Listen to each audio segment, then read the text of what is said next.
honourable member for Fort McMurray Wood Buffalo.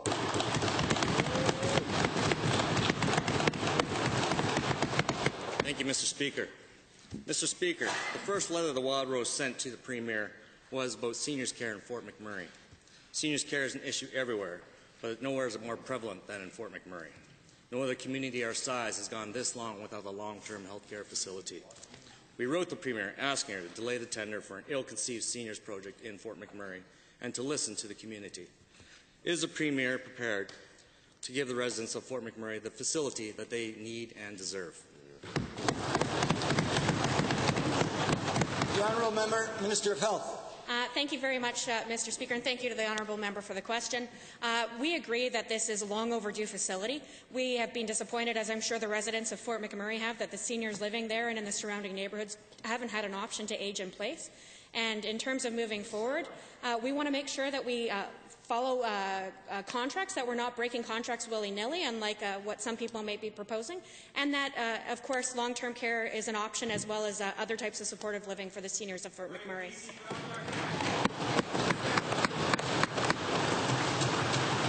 First supplemental. Mr. Speaker, the Parsons Creek project is the wrong project in the wrong location. The community needs an aging-in-place facility built at Willow Square. Wild Rose campaigned for Willow Square. The NDP candidates up in Fort McMurray campaigned for Willow Square. The only people that campaigned for Parsons Creek were the PCs. Willow Square is a model for every other community. Instead of an ill-conceived multi-million-dollar project is proceeding. Can the Premier tell us that such a controversial multi-million-dollar decision was made in between the election and her getting sworn in? Honourable Minister.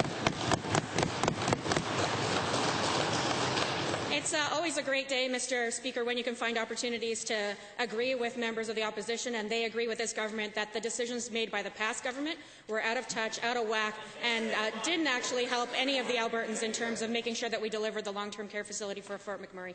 Of course, we are providing some stability as we move forward. Every decision that we are making, we're taking due consideration. One of the considerations that needs to be taken into consideration is the fact that something has been signed, and the Minister of Infrastructure is reviewing the contracts as we continue to move forward and making sure that we've got the right facility for people of Fort. Second supplemental.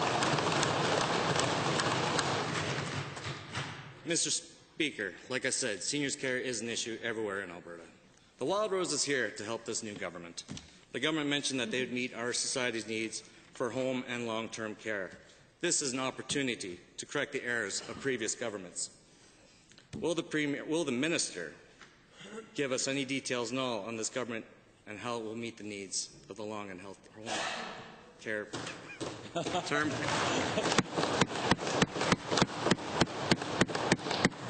Thank you, Mr. Speaker, and thank you again to the honourable member. Of course, we're wanting to make sure that any future decisions are made with the confidence of this government, and we are very happy to work with our partners on all sides of this House to make sure that local needs are being addressed as we continue to move forward.